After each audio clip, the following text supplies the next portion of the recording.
Hey everybody, welcome to Caverns of Thracia. The project is now live and we are going to be hanging out with you for the next hour or so. My name is Joseph Goodman of Goodman Games. I'll pass the baton to my virtual left to Michael Curtis to introduce himself. Hey everybody, I'm Michael Curtis, Director of Product Development for DCC, and I can confirm that the video screen is live and we now have two pleasures for $229. So all is good as intended. So I will pass it over to my friend on the other side of the fence there, Mr. Chris Doyle. Hey everybody, Chris Doyle, Director of 5E Development and Design. Really excited to finally see Caverns of Thracia crowdfunding today. And as you can see, this is going to be quite an exciting campaign with all the bits and bobs that we have included on it. So I'm going to throw over to my virtual right, which is Mr. Bob Brinkman. So if my 5E counterpart is Bits, I am definitely Bob's. Hi, everybody. I'm Bob Brinkman. I did the DCC conversion for this adventure, and I am just so excited to see this finally coming to fruition. You cannot imagine. Let me pass it to someone who utterly shares my excitement. Scott! So I'm the Bits part of this combo. My name is Scott Moore. I was the writer who did the conversion to the 5e rule set for Caverns of Thracia, as well as generated some additional content, which hopefully you will see. Awesome. Is that a hint maybe about some stretch goals that we should? That is a hint, yes. Tell us more about what you wrote, Scott, that we may or may not achieve depending on our backers and their enthusiasm. Well, when we started going through the project, we started the project of conversion, there was a list that we started keeping of, hey, you know what, this is an interesting element that is really ripe for further development.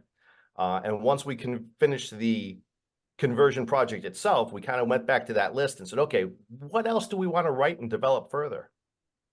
And it really, starting within the dungeon, there's a few little plot hooks and things like that that were ripe for continued development. For example, the original adventure in room 102, it was accidentally left off the map when Janelle created the original map. And so the write out in the module actually says the mysterious missing room 102. And the explanation is, hey, I just didn't have I realized I left this off. So there's a little blurb, don't look for the number. It's not on the map. It's just a little error. But if you look at the original maps, between areas 99 and 103, there's plenty of room there to fit in a room. And in fact, in Caverns of Thracia, there are several, besides rooms all over the place, there are several complexes, which are themed rooms or sets of rooms. So we decided to fill in the missing room 102, as well as a whole complex of rooms where 102 would have gone. Outside the dungeon, if you're familiar with Caverns of Thracia, it's the western part of a ruined city in the jungle and the dungeon levels below it. Well, we decided to work out the rest of the city of Thracia. And then we decided to work out the island that Thracia rests on. And then we decided to work out the archipelago from within the island of Thracia rests. So we've continued to grow out from stuff within the dungeon to expand to way out. So there's plenty of additional material for you to work with that may be yours if we hit our stretch goals. Well, and first of all, we have to have a pronunciation discussion. Is it, because I always said archipelago. That's what I grew up saying. We had to Google this.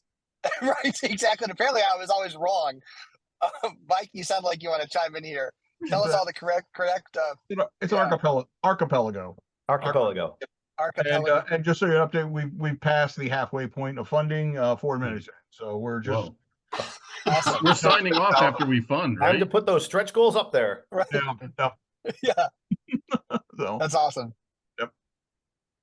It's so archipelagos. I was saying it wrong for It's ironic when we did Grimtooth, there was this couple-minute delay when people were trying to figure out how to actually pledge. It looks like they figured it out. Yeah, that's it. You think? Yeah, I know.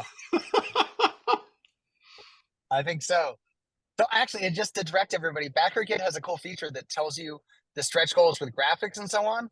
So if you're pledging for the first time, go to the community tab along the top and then choose achievements, and you'll see a little what's the right word? Bars for the different achievements. Actually, let me pin the first one. The first one is the bonus mini level of the Island of Thracia.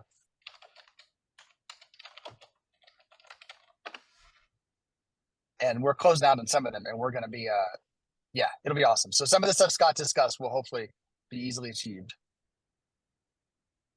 All right, 3/4 of the way there. Awesome. Oh yeah, to answer the question in the chat, yeah. So we offer 3XL tall and 4XL tall. I'm sorry, and I can't remember if the vendor could do 2XL tall, but if you happen to, or if you're buying a T-shirt and you happen to be a tall person, we are generally able to accommodate. And yes, Magic and Monsters of Thracia should be an add-on. Are you not seeing that? Let me double check. There's a lot of add-ons, so you might have to scroll down. He says he saw it. Oh, I found it. Replied Okay, later. great. Yep. Cool. Yes. Yes. It is both. It is one book for 5e and DCC rules, both in the same book. So that is a little bit different than our previous one. We're giving it a shot. So hopefully the fans will let us know if they like that format or if they don't. If there's one thing we've learned is the fans will let us know if they like something or not. I think the format for it is fantastic because, you know, a 5e conversion and DCC conversion of a monster or a magic item, there's going to be differences, including, you know, sometimes different powers or abilities. And so if you're running 5e, if you're running DCC and you're looking at the monster, you're like, ah, you know, I wish it had a little bit more juice. You can just kind of look across the page and go, oh, hey, I'll add that as well. And you can kind of just add things from the other system on the fly, right? I mean, it gives you more creativity, more options, and more ideas. I like it a lot. And I say this as a person who keeps my DCC and my 5e stuff on very different shelves, and I'm not sure if I just need to buy 2 of these. You don't want to mix. Yeah, well, you know. Buy 2. That's what. Or two. Yes. Wait, so speaking of 5e and DCC, we should explain the team trivia. Oh, yes. So this is yet another cool new feature that Backer Kit's rolling out. So for those of you who have pledged, when you pledge, you're given the option to choose a team 5e or team DCC. This is strictly for fun, you know, good-natured rivalry. And then you can answer the poll question that it drops you into, which is some Greek mythology at the moment. And based on the answers to this, there'll be scorekeeping for one team or the other. And over time, we'll rotate in and out different polls every couple of days, you know, covering a wide variety of subjects. And somebody's going to win. And we have an idea of which team might get what bonus item, depending on who wins And or we're not. funded in 8 minutes. It's been great, Oh, that's everybody. Have a awesome. good day. Yeah. Everybody go take a nap. Thank you, everybody. Woohoo! All right, We we're out of appreciate here. it. Thank you, Thank everybody. you. Yeah, no. Good night. Work here is done. One of the trivia questions should be the correct pronunciation for the name of a group of islands. Yes. We're doing that now. we can see if they actually were watching this or not.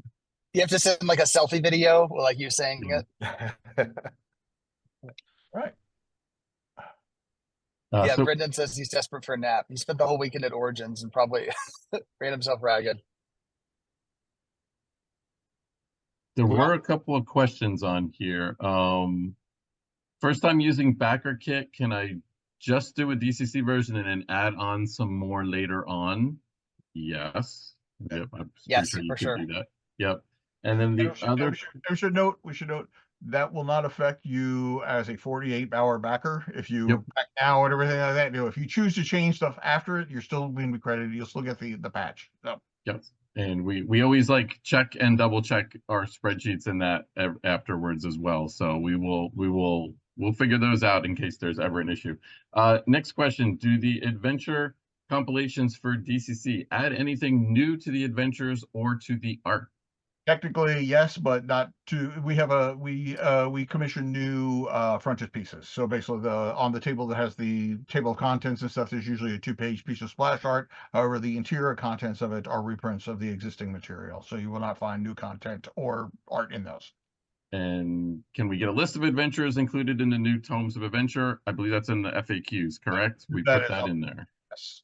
So go click onto the FAQs and you'll have the list of all of those adventures in there. Okay. Sorry to. No, that's great. We should definitely be answering all these. Yeah.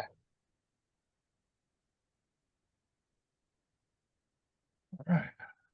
So a mere 1,000, 100,000. What is it? No. All right. Okay. All right. So all right. I've seen the stretch goals are in kind of reverse order. I know. I was trying to Yeah. pin the newest one to the top, but I can't figure out how. So I was I like, think, our yeah. first let's go with 120 grand. I was like, that doesn't sound right. No. All right. Yeah, but we're closing into the bonus, the first couple rooms of the bonus level. So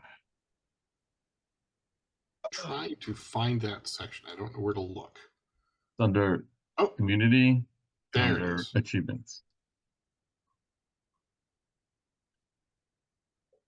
We have our first question in the community discussions. Is the original included? So is there a reprint, for example, of? Yep. He's asking for Thracia and for Hell Pits. Okay. For Thracia, yes. For Hell Pits, no, because I don't believe we are allowed to. Yeah, Okay. technically we own the rights to Hell Pits, but we don't have the rights to RuneQuest, which is a little I don't know what you call it. Slice and dice. Oh. Yeah. Yeah. So let me reply this. So yeah. So to answer your question, Bruno, yes and no. it's besides you don't need the original stuff for Hell Pits. Trust me. It's it was a different time and there's a lot of blank space. So it's Yeah. so you're better if, and I mean, leave if Chaosium wants to reprint it, well then that's with them. But in the meantime, so All right. So yeah, the new dice, so let's speak about the new dice because we do have a question about that. So we're doing something new with dice in this time around, for several different reasons. First of all is that we're going to be fulfilling them in a different format. They are not going to be getting in the dice tubes as we have done previously. So both of what we're calling kind of the standard 7 and the funky 7 will be in poly bags, or your kind of fancy Ziploc bags, basically. So there will not be additional content in it. There's just simply no way for us to easily do that. And because of the way that we are doing this, is we do not have complete sets. We have 2 different sets depending on, because we've had feedback and something, I don't need all the funky dice. I don't play DCC, or, I have plenty of the standard dice. I just want the funky dice and everything. So we're having it in this format. So it also does not make sense to have, you have 5e content, DCC content, everything. It's just it's a can of worms. So no, that's a long way, 3 ways around the barn to say no. So, But the dice are awesome. They so if you're a real dice nerd, there's acrylic and resin, all sorts of special effects you can do. So with these dice, you'll see one of the sets, if you buy the classic traditional polyhedrons plus the new polyhedrons, it's the same price as we've always had. But the other sets all effectively cost a little bit more, and it's because we're trying out a lot of really cool special effects. So some of the dice we've done in the past have solid colors or maybe 1 or 2 blends. These dice, depending on the dice, many of them are resin, which is a more expensive process, and have 2 or 3 or 4 effects, including multiple color swirls. And my favorite, 2 of them have flecks of foil. You know how much we love foil. They have flecks of foil inside the dice, and the dice are a mix of a translucent tone and a colored tone. So no matter what we do, we couldn't capture it properly in photography or video, but if you're in person and hold it up to the light, it glitters in this amazing way. And this is the terracotta vase and the Grecian verdigris vase dice that look just incredible when you see them in person and kind of rotate them. And there's a spinning D20 image on the page, which kind of captures it for the Grecian die. It doesn't quite come to life in the same way for the terracotta, but I think it looks even better in person. Anyway, so it's more expensive. That's why those are a little more expensive, because they have a lot of really cool effects, but they're really amazing dice. We got to pass around some of the sample sets of dice, and everyone was kind of huddled over them going, ooh, and holding them up to the light and stuff like that. So they are beautiful dice, and I will second that the photography, a still image can't really capture how beautiful some of the dice are. Yeah, that's really true. A lot of times dice stop at my house on the way to the warehouse, and when Tom comes by, he's like, "Oh, here's the samples," and I got to look at them, and they are just gorgeous. So So Alderac 1 had a question: is there any chance of swapping out 2 of the funky dice for 2 of the standard ones? No, that's too much to ask. However, Impact Miniatures has in the past sold individual dice. So I don't necessarily have details about that now, but it might be possible that they will have them so you can get them through that way if you just want a couple of individual dice. It also sounds like dice sometimes fall off the truck at Bob's house. No. They they come out of a truck and then they go into another one and they go to the warehouse. I just sort of, I'm the middleman. It's all, you got dice. You Quality need dice. control. I got dice. Yeah. You need dice. Come here. And we are We'll more. buy Yeah, the- Aldrich one. It's just the way the molding is done. They basically get molded in certain multiples. We don't, and then later on, if there's damages or stuff like that, we end up with singles occasionally, rarely. But initially, it's all based on the molding ratios. And yes, Winterborn is coming. Sacrificial Pyre is only for 5e, and Beneath the Isle of the Serpents is only for DCC. And just as we did with Dark Tower, where we had a lot of requests to offer, this one in the other system, I suspect down the road we'll offer that with some of the crowdfunding because people wanted that for the Dark Tower adventures, and we're already getting the request here for Thracia. But for purposes of this project, it's one system only for those adventures. There's in case you haven't noticed, there's already a lot involved in this, and and look at us, we're very tired. But you will. The beauty is you will just never be able to satisfy your craving for more Thracia content. I'm warning you now. It's Caverns of Thracia is the heroine of gaming. And that's what it is. Once you start, you can't stop. It is. Winterborn is missing. Also asked for a softcover reprint, Sailors. So yes, we will give us an hour or two to get the graphic, and we will upload that as an option. I didn't expect anybody to want that, but we're happy to accommodate. All right, Kleingill says if I play Shattered Arc, should I get 5e or DCC? Probably the 5e version. What do you guys think? Kind of like, isn't it kind of a mosh of the two systems? One of each to be safe. Yeah. I suggest get Well, both. yeah, that's a good. Get Yeah, both. Yeah. yeah. And if you Good play thinking. Shadowrun, buy 2 of each. Yes. Because you can use the storage box to store your D6s in. That's what happened.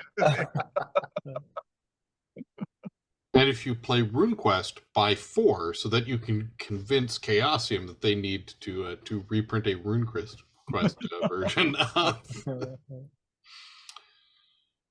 all right, we're 8,000 away from the first stretch goal, so we're cooking along here, and we're just at the 18-minute mark. So, I think this will be a modicum success at the very rate. So, yeah. So I feel some of those stretch goals are safe, but Closing in. All right, Science Smile says, help parsing the add-ons. If I get the all-in on DCC, what non-5e stuff is not included? So some of the DCC reprints are the things that are not in the quote true Thracia pledge levels. I think this is what you're asking. So the DCC annual, for example, the DCC number 67, Sailors on the Starless Sea hardcover. Oh, and the Tomes of Adventure. I believe those are the items that would not be included, if I'm understanding your question. Boy, what non-5e stuff is not included? So Yeah, so I think it's like what DCC stuff is not included. Which well, it's got Science Smile. Oh, did we I was answer gonna your say, question right? It's got the all 4 Thracia related DCC books. It's got the 3 Tomes of Adventure. I don't think, but I think that is. Yeah, I mean it's pretty much everything except the dice, isn't it? No. Oh wait, no, it doesn't. It doesn't have the Sailors on the Starless Sea. I think it doesn't have. Oh, I gotta look at the pledge level graphic. I think we're missing. There's Sailors just on the so Starless Sea. much that it's hard to keep I know. track of it. there is an all-in for everything. If you're trying Yes, to get those a good stuff, point. Oh, I see. Sorry, now that I'm looking at the pledge level graphic. Yes, so if you get the DCC all-in, the other stuff you should add is the DCC number 67 and DCC annual, what I think is the only stuff missing.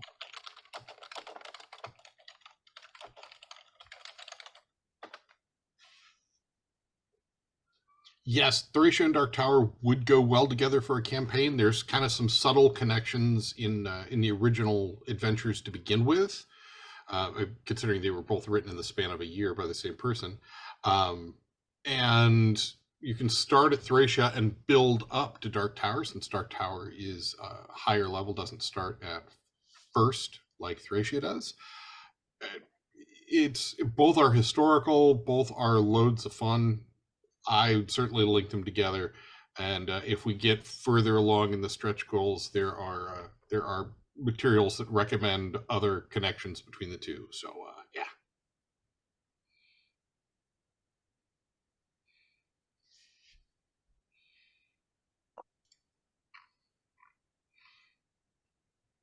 Speaking of stretch goals, we're almost to the first.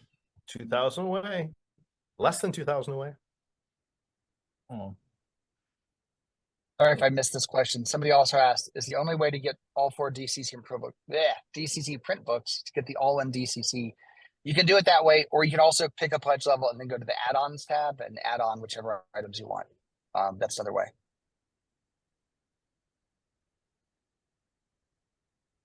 Oh, Alderac is running a DCC Dying Earth adventure as a prelude to Dark Tower. Pilgrims of the Black Obelisk. That sounds cool. Nice. Yeah. And it's a fantastic adventure too. So yeah.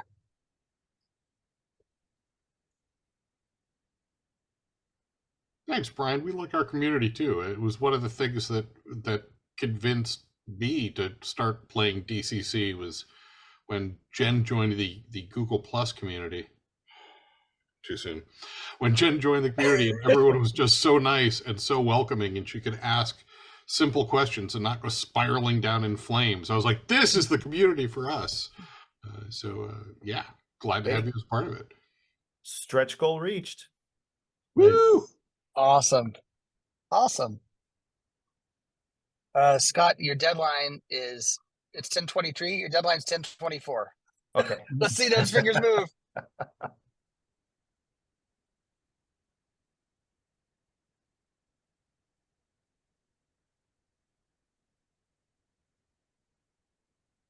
Yes, LGNC asked a question. Yeah, if you add on add-ons like one by one, it'll be more expensive than the bundles. The pledge level bundles, basically it's more efficient for us to pick and pack and all this stuff if we have somewhat consistent bundles. So there's discounts. And I should mention the discounts are pretty good. If you buy just the book, it's a 10% savings. If you pick up one of the bundles, there are $50 or $100 savings, or even more if you buy like literally everything in the project, but not many people will pick those. But yes, there's pretty good savings there. Stretch goals so Alderac 1, stretch goals, go to the community tab and then go to achievements is what they call them. Can the sacrificial pile of Thracia be converted and used to DCC? Sure. I know I'm going We're to. not doing it. You have to, but yeah, I mean, theoretically, anything can be converted to DCC. So I plan on doing it for my table. So yeah. Like I said, you cannot have enough Thracia material. You're always going to want more. I mean, give me a weekend. I could run, Dallas a role playing game in DCC, but Or, I'm just saying, you could not.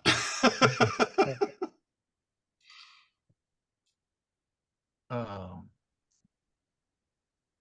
right, so we have some people asking for pledge levels that are only the books. And I think Matt and Richard, if I'm interpreting this right from your questions in the community, you want a 5e books only and a DCC books only pledge level, I think. We can probably do that. So basically take the dice and the t-shirts. We can't do it immediately because we got to get some graphics, but let me think on that and we'll see if we can circle back to that. But you can also do, if you get just the base book, you can also do the additional books as add-ons as well, correct? Good point. Yes, you can. So you can Winterborn build says your own bundle. It's like Legos. That's like right. A la carte day at the school cafeteria. Yes. As And for I used to love the Mexican terracotta pizza. dice, Winterborn is coming is asking about the dice. having held them in my hand, I did not find them difficult to read at all. No. Just like the verdigris dice are kind of a blue on blue, but there is definitely a pronounced difference. You can read the dice without any issue. Yeah, they read just fine. We actually had a couple variation different ink colors for the numbers, so we could make sure that you can read them. They all read pretty good. And Aldrich wants to know if the foil Sailor's art matches the foil Return to the Starless Sea. So yes, technically they're very slightly different shades of kind of coppery gold if you're like a total foil geek. But the average consumer will not know the difference. They're both a coppery gold color that's 99% identical. We selected that to be very similar. Yes, they will look good on the shelf next to each other. Thank you for pledging. Darger, how do you say that? Our junior. Dart. Yeah, you're right. Beastmaster's son.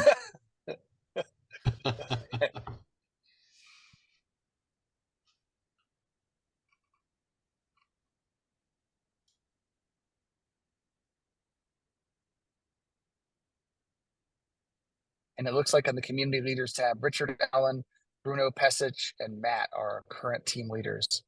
Some of these names are looking familiar. Yeah. Gee, I wonder why. Well, it's just, I mean, it is a community. We do kind of know most of one another to begin with, and when we don't, we learn them real quick. Right? We find out. We get to know folks. I was thinking more of Purple Planet. We had one of their stretch goals was we were going to work in people's names from the leaderboard, so we were keeping very close track on who was there. So, so some of those names which are not easily identifiable to people in the community are just like, I remember that name from last time we did this. So, yeah. And you've turned them into an anagram by now? Well, well, no, that Harley is all done now. Not to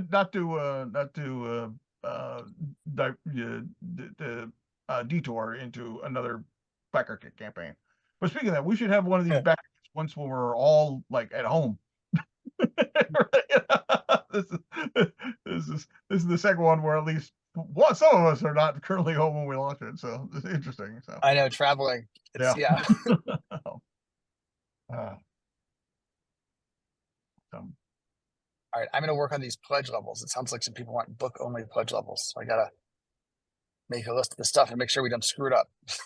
Got to get it right. So, in the meantime, what do folks want to know about Caverns of Thracia? What do you want to know about the project, folks? Probably a good time to mention that for those who aren't familiar with it or haven't played with it, this really is Plain Gill, I think that's a question for Kelsey. I think Kelsey should offer a conversion of it to Shadow Dark rather than the other way around. Oh.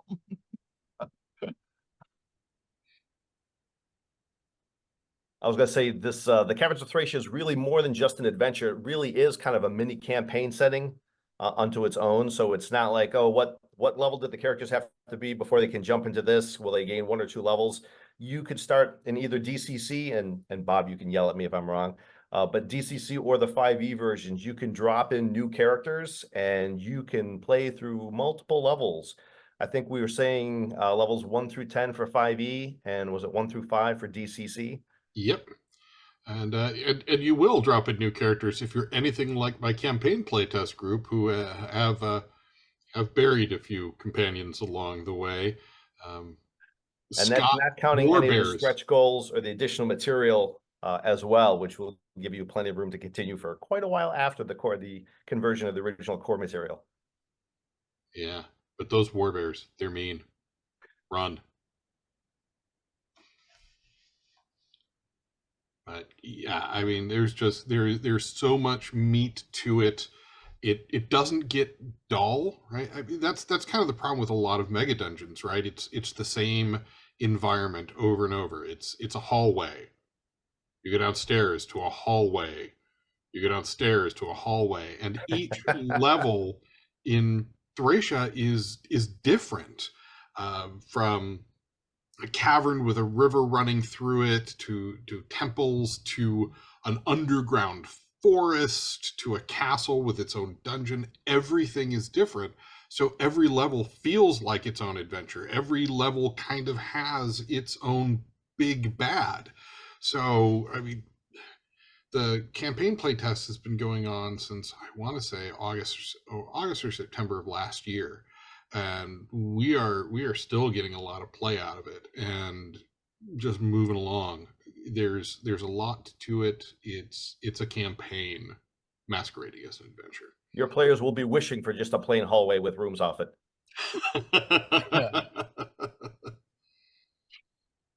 Bob, tell us, while we're sort of, we did a good job answering questions, but while we're just sort of killing time here, waiting for more customer questions, maybe we can go around and you guys, starting with Bob, tell us your favorite Thracia encounter or NPC or monster, or, what are some of your favorite memories of Thracia? I think my favorite Thracia NPC is also the favorite of my players. It's Gastric, and he is a giant gnome that guards a bridge. And I will say that again, he is a giant gnome, and he's in a lot of ways, as a fan of like the Lloyd Alexander series, Prydain, he reminds me of Gurgi. He's sort of this bumbling, keeps to himself sort of guy who just wants to feed himself and be left alone. But to feed himself, he needs to collect those tolls on the bridge, and so there's this sympathetic vibe that runs through him. And so now my players, anytime they're like, well, we need to go and pick up more supplies, they're always getting the good food rations to give to Gastric because they really like him. So he is certainly, yes, more munchings and crunchings for Gastric, just like Gurgi. And my favorite encounter has to be the thing that looks like a door that nearly TPK'd my party in whiteout conditions. There's this bizarre, trans-dimensional, otherworldly thing in the dungeon that is currently posing as a door, and one side of the door is completely frozen over and hard to see, and there's frozen bodies in the room adjacent to it, and the closer you get to this thing, the more evil and hungry it gets. And that was a fantastic encounter. Watching a party slowly working their way into swirling fog and sleet and ice, lose sight of one another, and then accidentally start attacking one another. Moments like that, you just have to love them as a judge.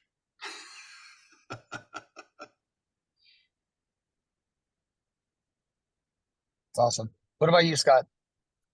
I think I'm going to cheat a little bit and say Grassus is one of my favorite NPCs. And the reason I say that's cheating is because in the original adventure, there were two different individuals, both named Grassus, with different backstories and different levels.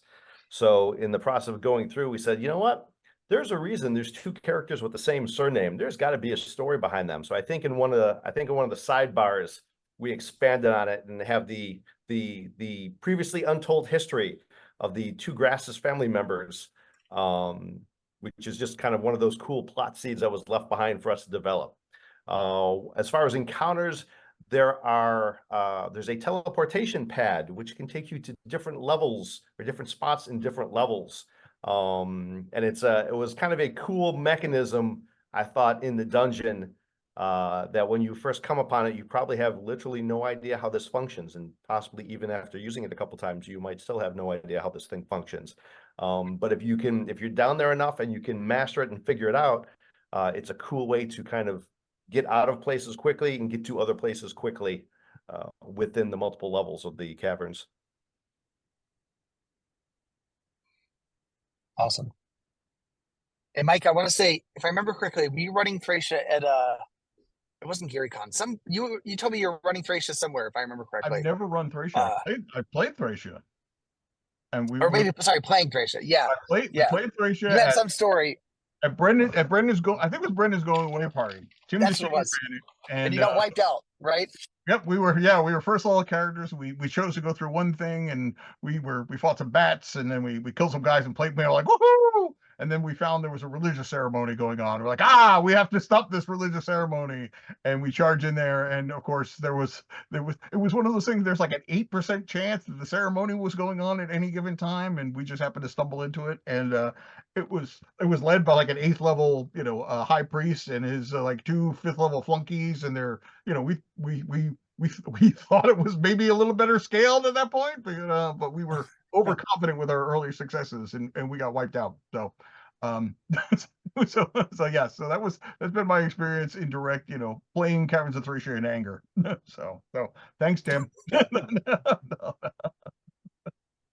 So Lectrotext is asking, last night I was a guest on Spellburn, and I mentioned that, in my opinion, Caverns of Thracia is the best adventure ever written. And they would like to know where Caverns ranks for everybody else on the panel.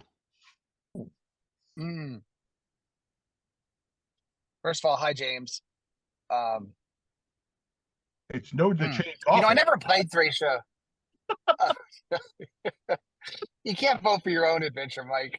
I don't see that rule anywhere, right? I never actually ran Thracia, so like I feel like the ones you run are the ones that always somehow feel, feel most familiar or best. But of those that I read and didn't necessarily run, I mean, it's up there. Top 5-ish. It's hard to break it down below that. What about you, Chris? It'd probably make my top 50. So, but there's a lot. There's a lot, because again, I've never played it and I've never run it, and just what Joe said. I mean, if you look at my top 10 list is of adventures, mostly that are not on other people's list, because it goes back to play experience or running them. So it's like that's like the formative thing. So I mean, there's probably my top 20 or 30 list of all the ones I've played or run, and then there's like everything else after that. So yeah, so it would be on a list though, which is saying something, because I do own. Not really. I'm sure I'm on a list somewhere. Oh yeah, that's a different list. We're not talking Very about different that list. But yeah, Very we're different not list. talking about that list today. I mean, considering I think I own probably at least 500 or maybe 1,000 adventures. I'm not trying to have to pull up my spreadsheet. The fact that it's on my list is good. So, always a spreadsheet with you. always for insurance purposes. Mhm. For insurance purposes. Things fall off the truck at Bob's house, and there's mysterious fires at Chris's house. Yeah. All this very valuable adventures.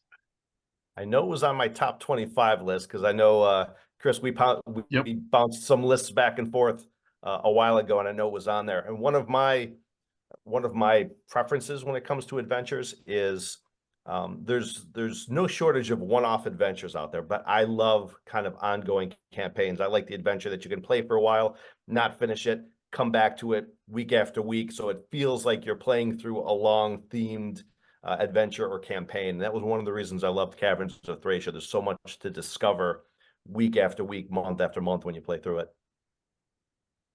In the top 50 classic adventure modules of all time that Rick and I are doing Sunday at 8 p.m. coming up on Twitch or wherever we're on these days, Caverns of Thracia came in number 43 and received quite a few votes.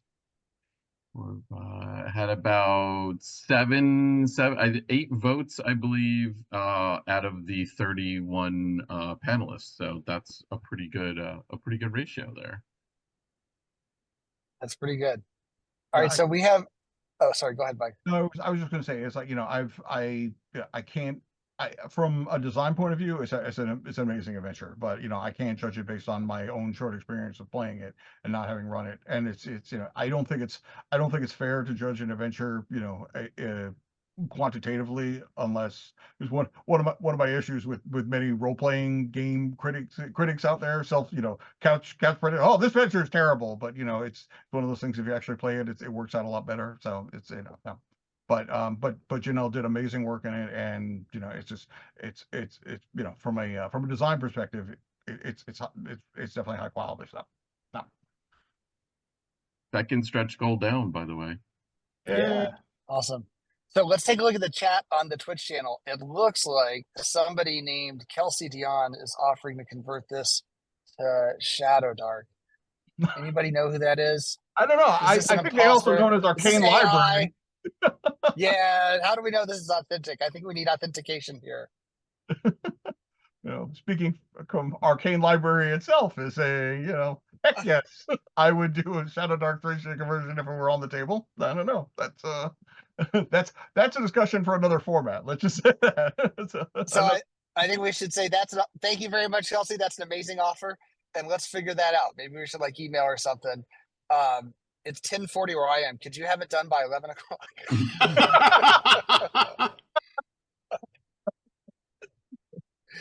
No, but seriously, that's awesome. Let's circle back and figure out how to make that happen because that sounds great. One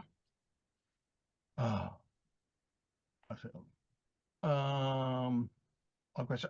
Is there a Thracia funnel? Not specifically. There's not a we didn't do one for Dark Tower either in our defense. So we screwed up on the last one too, seriously. So we're gonna screw up on this one too.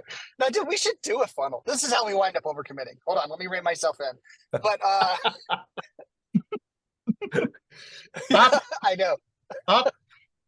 I know. You're the one on vacation right now. It's easy for you Trying to be. Yeah. No, that's I mean, so we have this list of stretch goals. If we clear like our internal list that we've already prepped, maybe we should put like, you know, funnel options is like somewhere down the line as possibilities. You know, Bob mentioned that this would tie very nicely into Dark Tower. You can make Caverns of Thracia the funnel for Dark Tower. There you go. And I would like to point out, if you really need a funnel for Dark Tower, the giant rats segment beneath the Mitra's Fist is kind of a funnel, at least in my experience running it and the near TPKs that I had while running that. So just a thought.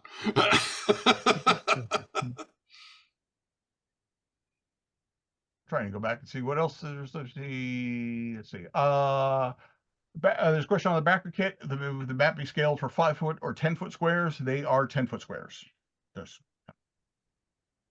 And Joe, what's up, Joe? You asked this question in like every single crowdfunding we do. So Joe Kushner, how's it going, man? We've known each other a long time. So yes, if we ever do VTT again, though, acknowledge I've seen your comment in every single forum. We'll figure out 5-foot squares for the VTT, but the like actual map, you know, hand drawn, illustrated, etc., is the 10-foot. But I do agree on the 5-foot scale for VTT. Can we get full DCC dice sets? Not without buying 2 sets. That's just the well, you just buy the 2 sets, the traditional polyhedrons and the funky polyhedrons. It's actually for one of the sets is the same price we used to charge for the full set, except it also has 2 bonus D6s. But then, as we covered earlier, basically several of the sets have really fancy, cool stuff, so they wind up costing a little bit more because we found a way to put foil inside dice, which makes them sparkle. It's almost as cool as foil on books. But yeah, just buy the traditional set plus the funky set, and you'll get the full dice chain. And we're so crazy as we print covers of books with foil on them, and then we scrape the foil off, and then we put them into the dice. That's why they're so expensive. So we love our foils so much. And don't go. We got that foil by buying a whole bunch of, you know, Overlook Goldschlager and straining it out, and then taking the gold foil from there. Is there Wait? So I have to say, all of this is derived. Sorry, I'm going to go off topic yet again, but this is all derived from actual Luzaki stories.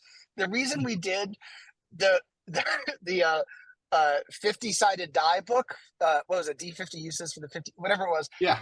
Was because, yeah, Luzaki, some guy, there was a lottery, I forget which state it was, and it was going to involve a 1 through 50 table somehow. So some guy manufactured like a gazillion 50-sided dice, had multiple container loads made, and then the governor changed the law or whatever, and basically it was no longer a table of 50, but the guy already had like 6 container loads of 50-sided dice.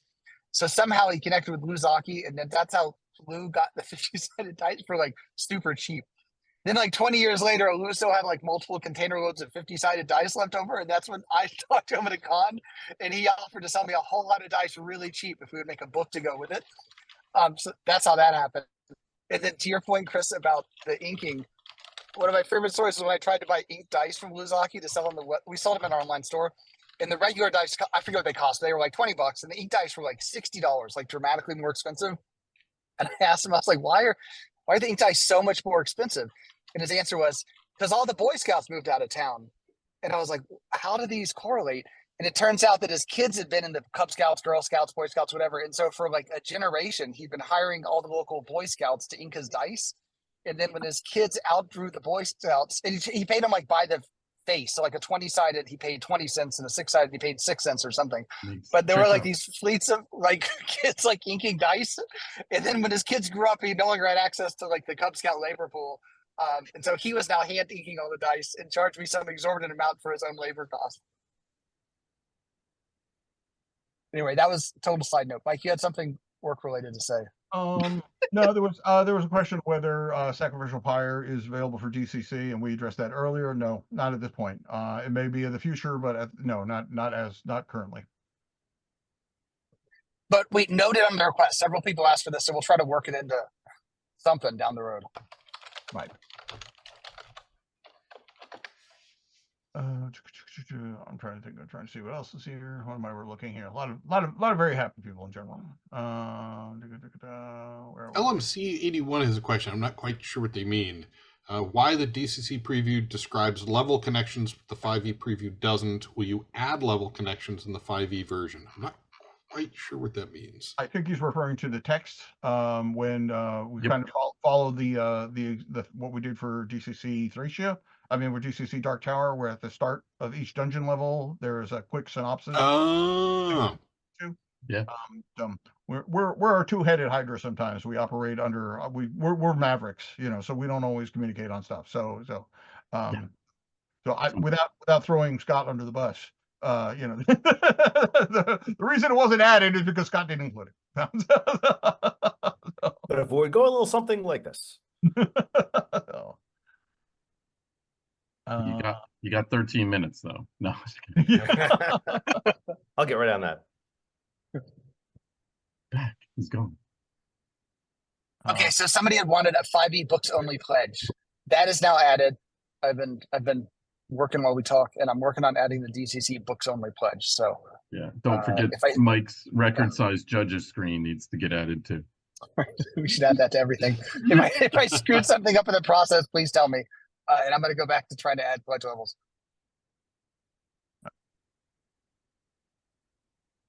Ooh. And I'm making a note to add a funnel if we hit a certain amount.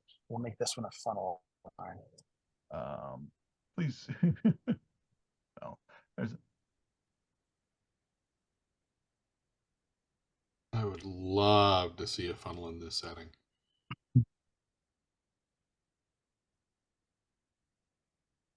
I'd like to see a pledge goal where we get able to get the free RPG Day module. That is not going to be a pledge level, however. They will be available on the Goodman Games website in September. Please follow social media for the details on that as we get closer to the date. So if you were unable to get a point from on the street, we will be offering them through another venue in time to come. Just broke 500 backers. Yep. Awesome. Zipping right past 500 backers. And somebody just asked the questions about the Magician's Skull. Man, this thing scrolls too fast. I can't find it. It is. They wanted to know if we were going to reprint 1, 2, and 3 because they were very hard to get. And the answer to that is probably going to be no. Through Goodman Games, the answer is no, because we actually sold it to another publisher, Outland Entertainment. But hey, Jeremy, if you're watching this, everybody go bug Jeremy Moeller. He runs Outland Entertainment. He's also a great illustrator. Just a good person in general, and I'm sure he'd be interested in doing reprints if fans want it. So. Watch it get passed. Right, yeah, exactly. Management in action. I mean, he owns it now. It's his call, not mine. But those first 3 issues did have some good stuff in them. Well, here's a definite question for you, Joe. Someone was asking about approximate shipping to Europe costs. How is this going to be distributed over there? Vikings. Great question. Oh, sorry, Mike, you want to take it? Oh. Yeah. So we work with fulfillment partners in different parts of the world. So specific to Europe, we work with Spiral Galaxy, who's based in Telford, the UK. And so your Europe orders will ship out of Telford. So the pricing is way better in terms of the price on shipping than it would be if it shipped out of the US. And it takes like an extra, I don't know, 2 weeks or 3 weeks for the freight to get over there before they can start fulfillment. So it's a little slower than the US, but it is reasonably priced because it ships within Europe. And depending, Brexit kind of affected everything. So it goes country by country, but depending on your country's relationship with Britain, now that we're in the post-Brexit world, you will get some amount of possible customs relief if you guys in Britain get along. The reprint of the DCC annual is just the original content. Nothing new has been added. We're saving that for the second version, which will be along in about 10 more years. Right? So, And annual number 2, 10 years later. Yeah. never said what planet we were counting that year by. So, yeah. And we will go through and look for typos. We all do that. But other than typos, it'll be the same book.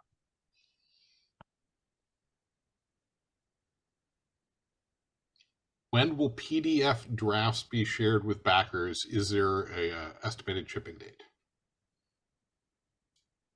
Well, so I don't have a specific date for shipping because there's always some variables, but it will be a faster turnaround than many of our other projects. If you guys go on to the actual landing page, sorry, the main crowdfunding page, scroll down a bit, there's already a preview of one of the dungeon levels, which I know some people referenced earlier. And Mike and Chris have been working very hard. I mean, we've actually, Mike and Chris, do you want to give an update on just how far along this is in the project? Because it's pretty far along in terms of writing, editing, starting art, all that stuff. Yeah, I mean, the main book is all, as you can see, at we made sure that the first level would be ready for this, and everything else currently is in layout right now as we speak. So, the stretch goals should be mentioned. The stretch goals will be published in a separate book, this allows us to get the first book, the actual core adventure of it, laid out and get us a head start on that. And then as the stretch goals, which are already written, assuming we don't blow the roof off, but you know, if we do, then we'll compensate.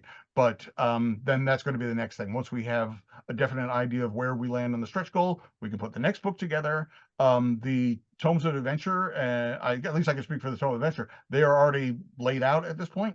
We're just waiting on some of that new cover art, so we're ahead on everything at this point, basically. So the goal is to turn this around as quickly as possible, barring any unexpected, happens.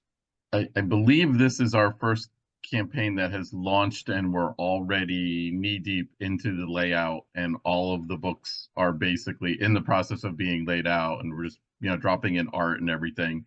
So that's as you guys can see, we're making this evolution of trying to get a quicker turnaround time, and this is part of that process. So it's really actually pretty exciting to be at this stage where we're already kind of passing this one along, and we're just crowdfunding it today, as opposed to like 6 months from now. So hopefully it's going to be a really quick turnaround time.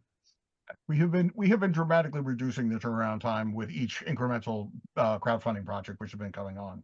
We got I think it was like a month or two. We had the stuff for Purple Planet. I think printers. So we're getting better. Part of the thing is we have more people to throw at things these days. So I'm sitting here like editing pledge levels, trying to meet the customer request. And literally, as I was working on the DCC pledge level, somebody pledged for it. So we already have one pledge, and before I'd even added any kind of description or art or anything. So we already have one for that, and 9 pledges to the 5e books only collection. And by the way, those of you who pledged for the 5e books only collection, some of you pledged before I finished editing the text. You only save $25, not $50, because it doesn't include a bunch of the dice and the other things. But for those who asked, we now have a books only pledge level for 5e and DCC. Savings of $25 off the MSRP, works out to about 25% savings. And if I screwed anything up, please let me know, because I was doing this real time, and we'll have updated images. Matt, you can probably hear me. Are those images done yet? As soon as Matt mentions those images. All right, Devil Matt says, are there any plans for reprints of Tomes of Adventure 1 through 3? Well, we just reprinted those, or at least offered them as reprints with the Purple Planet crowdfunding. And once those land, and for backer fulfillment and then in stores, then yes, they'll be for sale to the general public as well. And G Ren says, I'm an illustrator. What I need to do to freelance for Goodman Games or companies like it? First of all, make awesome art. Second of all, be easy to work with. We often need to illustrate some specific things. So I know you love drawing snakes, but we might not need a snake for this illustration. So flexibility and the ability to depict a wide array of topics are very important. And then we tend to focus on art that's physical in nature, not necessarily digital. A lot of artists finish it with digital, scanning and touch-ups and so on, but we prefer where possible to publish physical art. And that means it involves a pen and paper, which I know blows a lot of people's minds. So that's my preference at least. But with that stuff in mind, your best bet would be to actually Matt. Okay, thanks, Matt. I see you in the chat saying, yeah, okay, great. And what Bob or Seronimus just said, talk to Big Bald Matt. Matt is our Big Bald Matt, also known as Matt Hildebrandt, is our art director. And he attends, let's see, he'll be at Gen Con this year. I believe he was at GaryCon, maybe if I remember correctly. Matt, we should probably make an actual process for art submissions, but you can basically try to corner Matt at a con, or we'll try to come up with an actual process. And the most important thing of anybody who wants to work in this industry is that deadlines are not suggestions. Yes. Deadlines are deadlines. So yes. What was there? Good point. Books only. It does include PDFs. Aha, that was a deceptive title I used. I should call it Books Only Plus.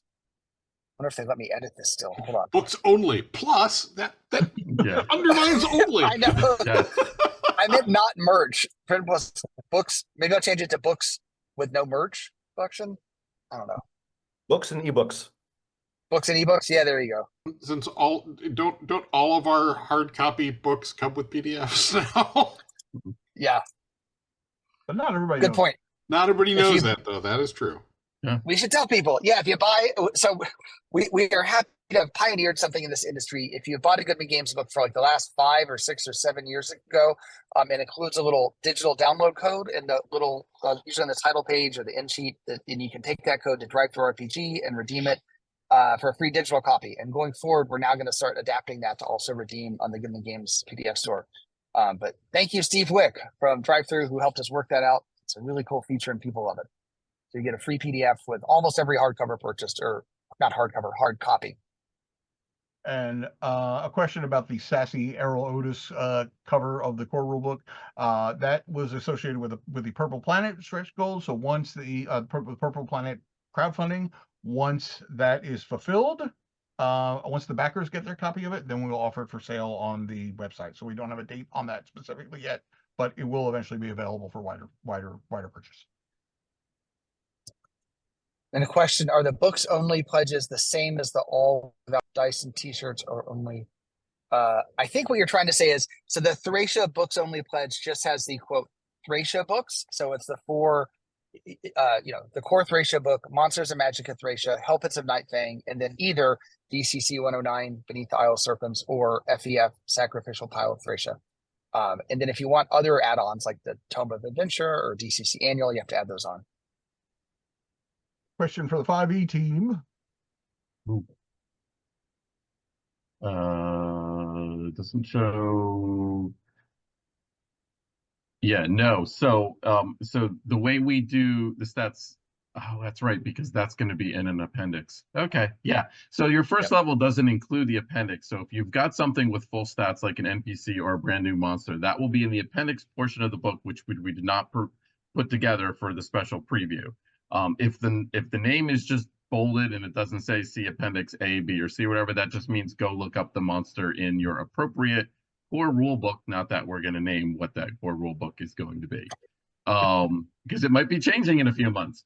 So basically we've collected all of the NPC stats and all of the new monster stats, and they're going to be at the back of the main book in a big fat appendix. There's at least, I forget, we said actually on the landing page, and it's escaping me how many new stat boxes that we created for everything between both versions. So there's 125, more than 125, something like that. Yeah, like that. Yeah. The Monsters and Magic of Thracia are additional things that are kind of fit the theme that you could use to kind of plug into. So no, you do not have to buy Monsters and Magic of Thracia, but you should. But you don't have to buy it to be able to use the product. But you should anyway. You will wake up in a cold sweat, monster. Exactly. You'll feel like, oh my God, I didn't You're missing out. that extra bit of material. Of course, like any good salesperson, Joseph has made sure that the first level's free.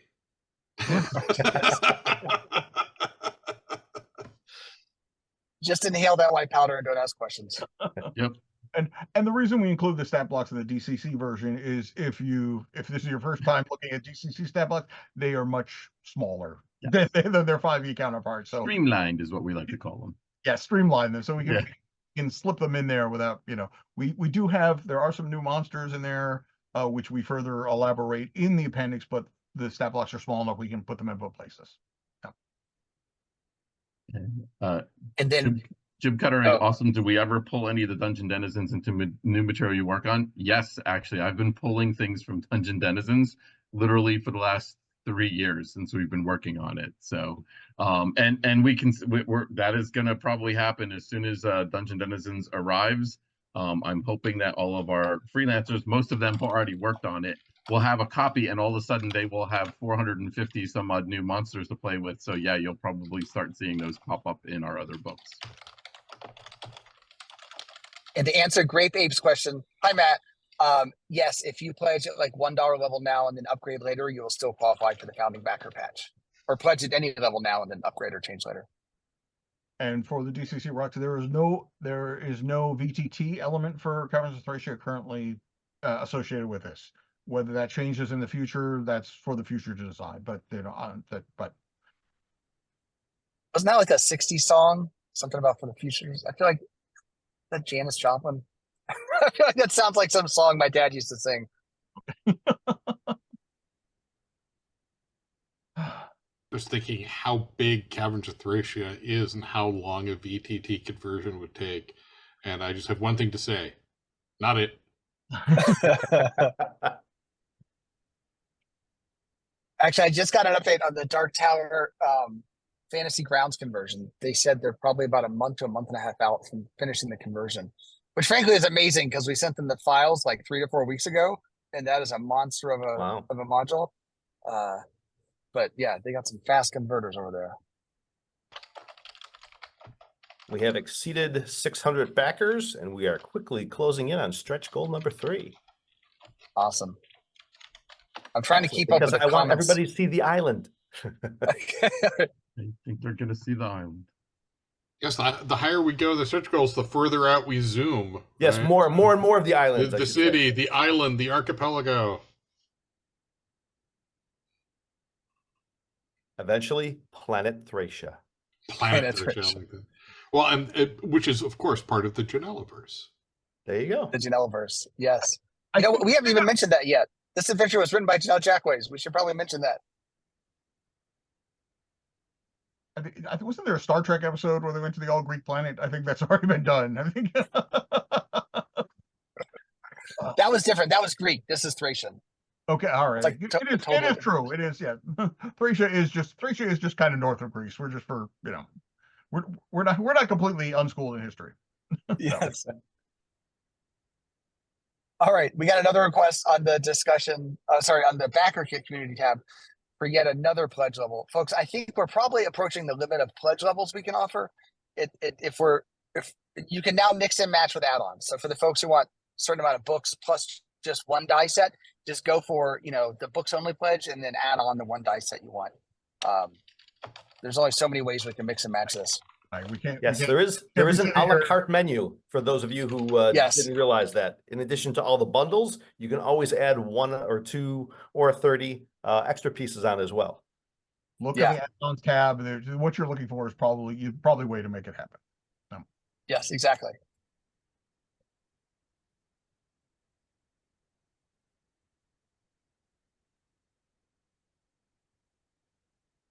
Hey, Scott, Aquanitis has mentioned that he thinks this sounds somewhat similar to Undermountain.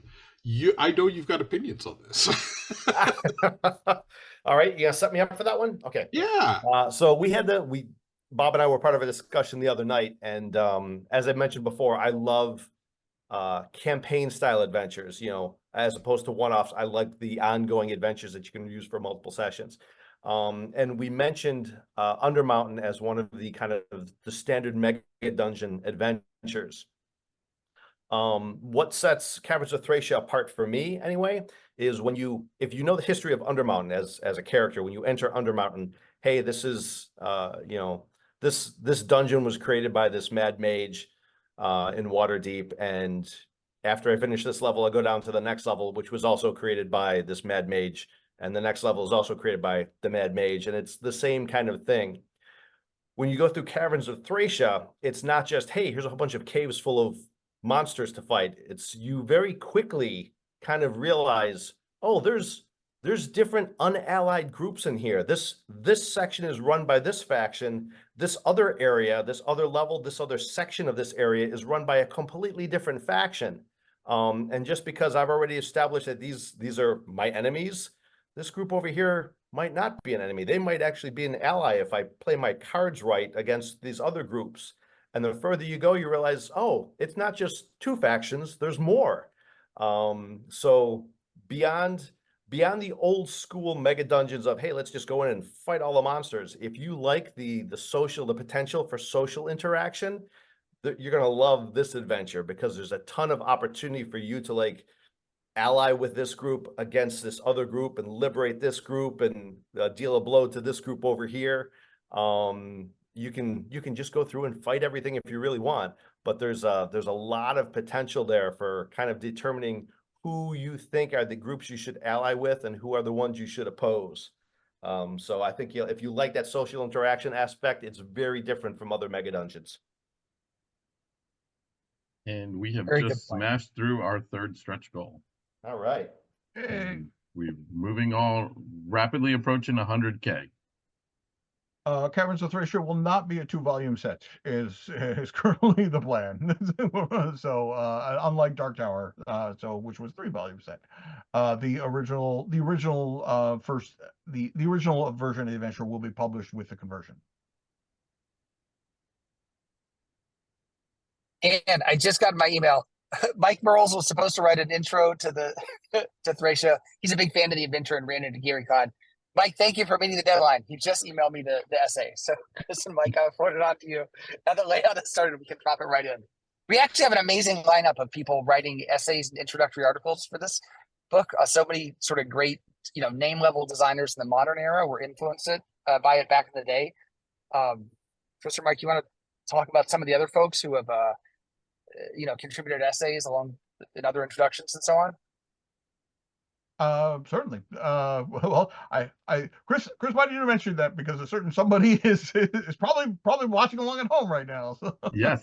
So we've already heard from Arcane Library earlier today. So Kelsey has contributed an essay, and this was an interesting thing.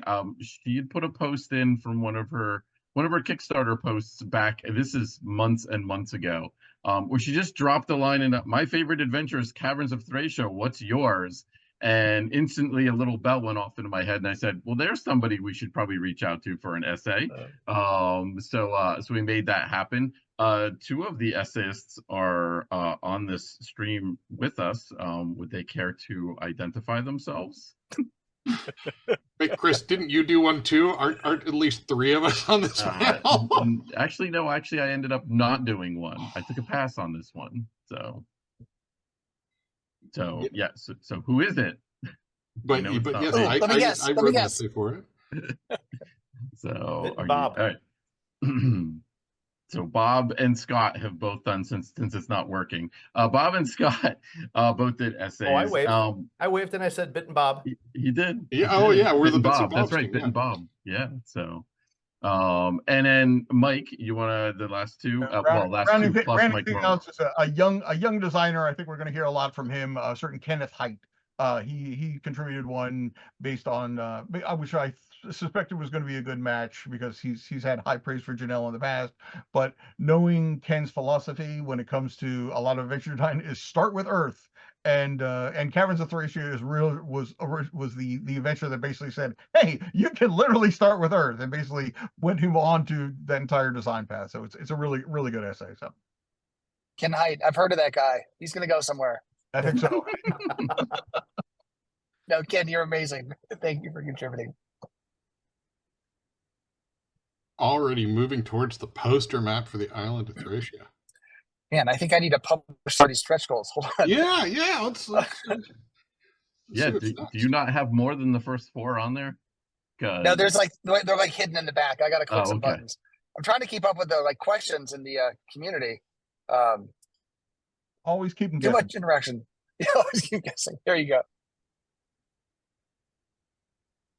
Somebody wants. Oh, sorry. Go ahead, Mike. I said no. We do have a plan. Yes. We're kind of Oh, like the Logan wants. sorry. No, Logan. Yeah, man. So some of these questions, guys, we'll offer a lot of add-ons in the pledge manager stage. That there's only so many add-ons we can add here.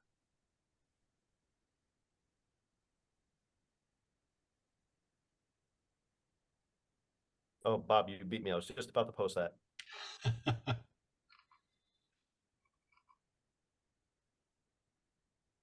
If you look in the FAQ, you will find a list of all the Tome of Adventure adventures listed there. That was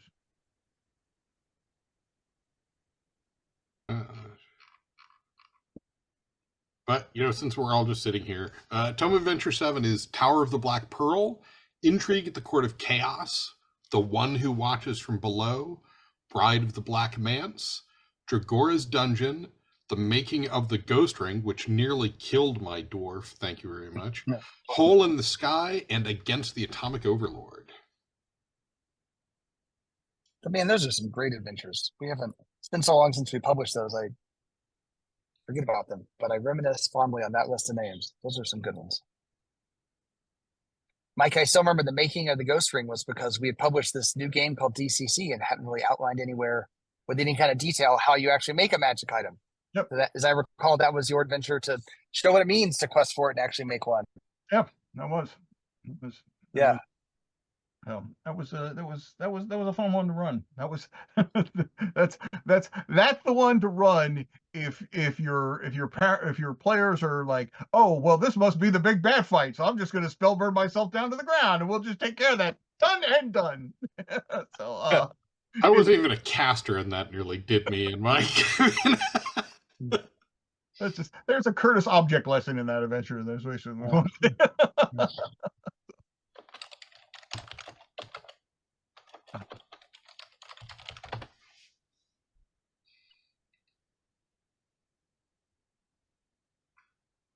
all right.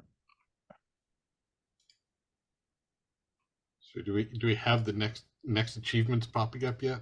Because I'm dying to know what they are. All right, I'm pushing buttons. Hold on, let me push buttons faster. All right, here we go. All right, here we go. So the next set will be the starry. Let's say it all together, everybody. Archipelago on 3. 1, 2, 3. Archipelago. That stuff never works on Zoom. Have you guys ever done the Zoom birthday party? Like when you sing everybody knows happy birthday, but it comes out horrible when you try to sing it on Zoom. In fact, let's try it on the count of 3. We're going to sing happy birthday. Who wants to be the birthday recipient? I think Elena. For those of you streaming, Celebrate one, yes. Oh, you this can't is see gonna be Elena. bad. She's our Twitch mistress who makes all the magic happens and pushes all the buttons behind the scenes. So just to demonstrate how badly we will sing and not properly harmonize, even though it's happy birthday. On 3, let's sing happy birthday to Elena. Everybody in? All right, 1, 2, 3. Happy birthday to you. Happy birthday to you. Happy birthday, Elena. Happy birthday to you. Yo, bad Oh my memory. goodness, Not we're in losing backers. sync. We're losing back. I think somebody purposely sabotaged that. We were off to a good start. I think. The most sung song in the world, and yet on Zoom we somehow can't like get on the same page. Why did I bring that up again? Like, I'm just going to casually take my headphones off. Smart move, Elena. Smart move. Oh, archipelago. Yes. So the next stretch goals are about the archipelago. Let me publish these. All right.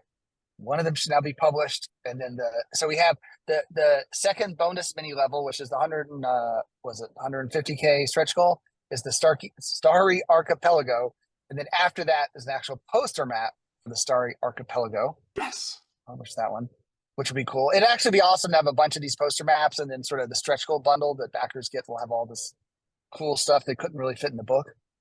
And then after that comes the Ruins of Thracia. We'll publish that one. And shout out to Aaron Creeder, who's been doing this amazing art. So if you look at there's illustration for every one of the stretch level graphics, and it sort of forms like almost like a comic book sequence of people rowing up to the island, then landing on the island, then chopping their way through the forest. It's a cool little sequence.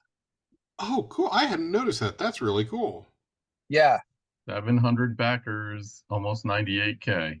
Yay. Awesome. 98K, wow. Awesome. Closing in on the poster map.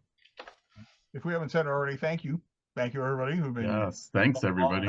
backing this, and we aim to do good work. And I'm assuming some of this is coming from people who've seen what was done with Dark Tower and saying, hey, these knuckleheads aren't quite so knuckleheaded. Maybe they could actually do something with Caverns of Thracia, and decided to give us their hard-earned money, and we appreciate it.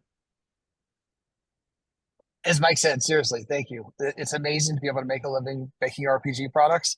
And it's, this sort of harmonious loop of us making cool products and you all liking them enough to buy them, which then lets us do it some more. But it's awesome.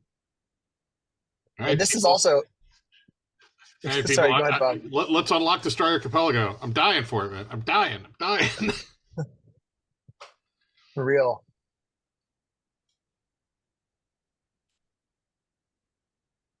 And just to say it, we mentioned it earlier, but this adventure was written by Janelle Jackways long, long ago when she worked for Judges Guild for, she made some incredible adventures like Dark Tower and this one and Hell Pits of Night Fang and several others.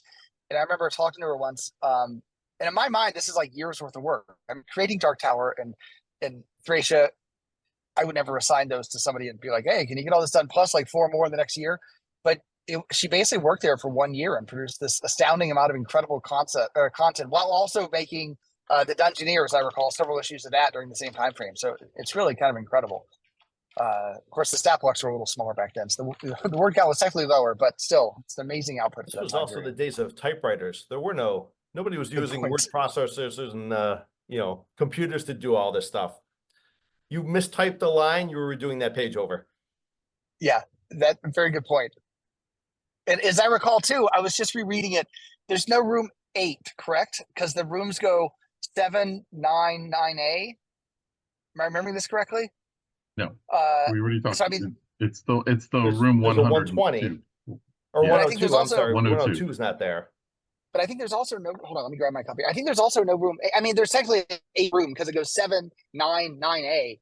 But I couldn't find an actual room 8 when I was looking at it. Whenever this was, a day or two ago. Hold on. You are correct. There is no room 8. Yeah, it goes 7, 9, 9A. I mean, Yes, we can just call it like 9 becomes or 9A becomes 8 or whatever. I'm sorry. There's an 8 on the map, and there's a hallway that is 8. Yes, but there isn't a write up for the hallway. Hold on, I missed the referenced in other sections of the adventure. We just said there wasn't hallways in this. Now we're wrong. Still time to edit it. Hallways. There's also forests or breezeway. Breezeway. The breezeway of doom. We need a breezeway. We'll make that a stretch goal.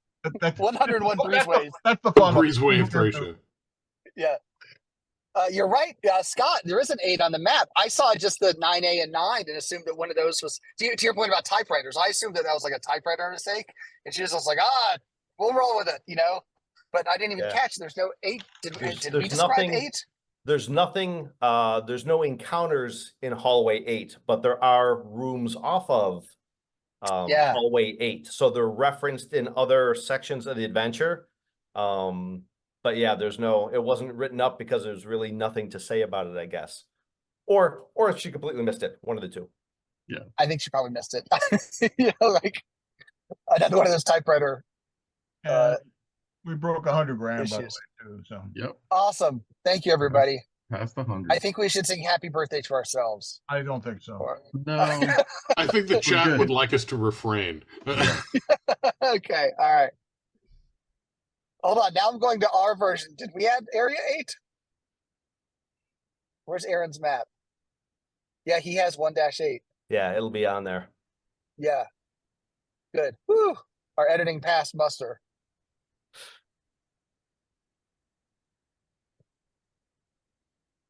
Man, I can't imagine typing this thing on a typewriter.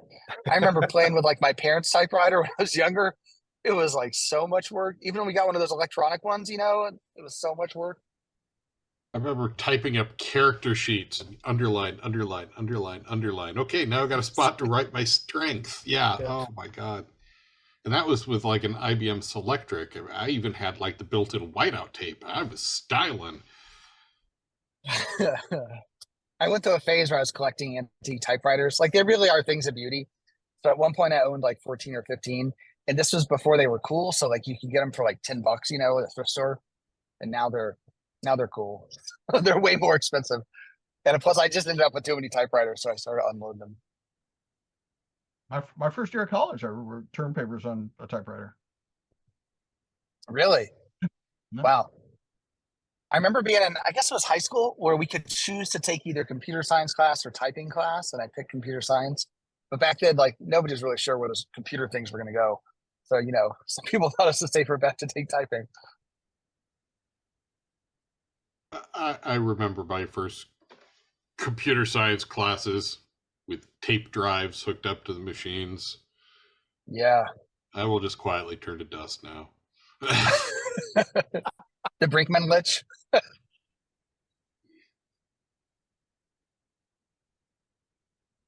All right. So I think we've answered all the questions. Is that the case? I don't see any new questions coming in. Oh, it's slowed down. People got back to work. Oh, question. Is there a consideration as to how the DCC version will appear on a shelf next to the old 5e versions, the ores, as far as trade dress goes, specifically the spine? Yep. It will not say or on the spine. There will be no number on the spine. It will simply be the name of the adventure. No. It was actually look very similar to what you see in the background right there, the black cover. So, I mean, that may change slightly, but technically the DCCs are not ore books because we began with that with Dark Tower. So we didn't want to cause too much chaos, because if we released the first DCC version as ore number 8, or was it 7? 7. 8 at that point, everybody would say, "Where's 1 through 7?" And then we say, "Well, we didn't make them because." So we don't call the DCC ones. They're not technically not the old original adventures reincarnated. They are their own thing. So The mysterious missing ore 1 through 7. yes, yes.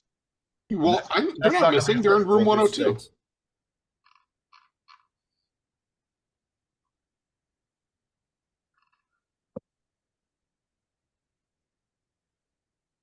Yeah, we had a similar question on the crowdfunding page, which I think I answered. Mhm.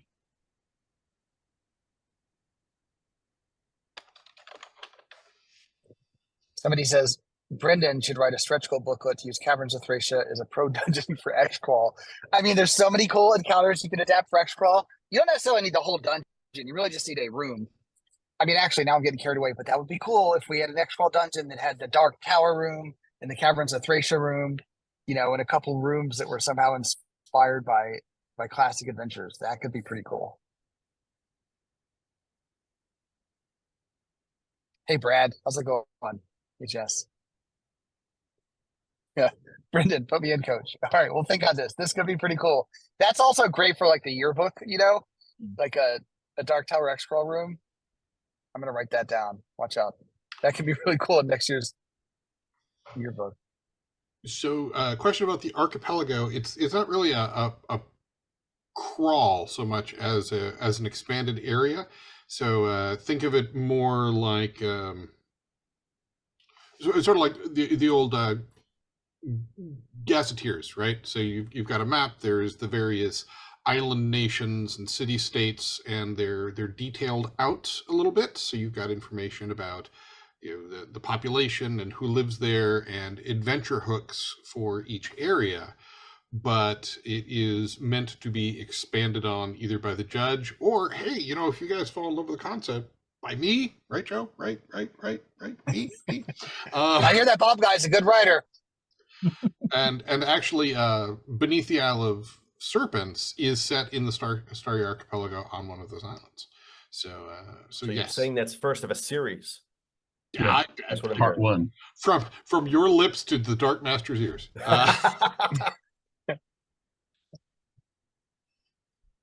All right, I'm making notes. Let me write this down so I remember it. And Brad, I think if Dark Tower in Las Vegas would probably be Stupak's tower, the old Stratosphere. That's more tower-like, right? Although sure, the pyramid's nice. Somebody wants to know, do you see this question? Is the ruins of Thracia the above ground city ruins from the original module expanded? Yes, the original Correct. city, the original city map in the original Caverns of Thracia was the western edge of a city bordering a swamp. Then swamp went off to the west. So it looked, then I think there was like 5 buildings that were detailed above ground. So the implication was there that there could be much more off to the east, but it wasn't mentioned or developed or anything like that. So the ruins of Thracia are essentially what is left of the rest of the city. Cool. And we all know how to pronounce ruins, right? Not like archipelago. Somebody Rods. is Rons, the Rons of Thracia. Let's find like a really good synonym. I love for a while. Harley was doing Gygaxian words in his adventure. He would make up one word and put it into every adventure. There would be some like complex, the kind of words that Gygax would throw in, but it would be totally made up. You can kind of figure it out from context. Like, I don't know if he's still doing that, but for a while, I loved reading those adventures and trying to find which of his like complicated words was actually the made up one. So we need to find a Maybe it's time we complicated put word together a for, Goodman Games dictionary and publish that. yeah, we need a complicated synonym for ruins to throw that into the We can title just there. pronounce it differently and just say it's, are you in? Yes. Yes. All right, so we should wrap this stream up soon. We could stay here literally all day, but we've answered a lot of the questions. I think we created 3 new pledge levels, 2 or 3, created some new add-ons. I think we've addressed most of the concerns people have. And I'm skimming the discussions here to make sure I didn't miss any. It's hard to catch them all. Folks in the stream, if you find any other pledge levels we need to add, feel free to add a comment on the backer kit page. I feel like I've caught most of them here. People keep engaging and posting new comments. I can't keep up with them all, but we've added most of it, I think. Bearwork in the Twitch chat, you said you see stretch goals. Is there a list of targets for the goals? So yeah, if you go to in backer kit, if you go to the community tab along the top and then choose achievements, it'll show you these cool little graphics and give you like a little bar down below of whether we've reached it or not. Oh, and I just realized I got to change the graphic to show the unlocked version of each of these. Didn't do that yet.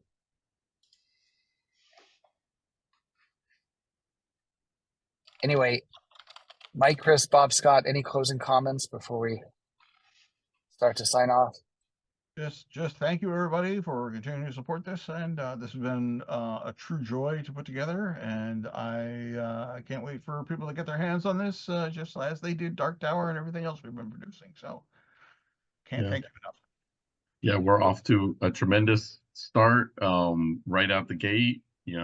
Backer kit is chugging along, working great. Participate in our trivia and our polls, and you'll be hearing from us for the next 28 days about this as we march along and put out another amazing product for you guys. You'll be hearing from Chris for the next 28 days. You're going to be hearing from me probably for the rest of your life about this. Caverns of Thracia is fantastic. Whichever system you're buying, you're going to have a great time reading through it, playing it, and running it.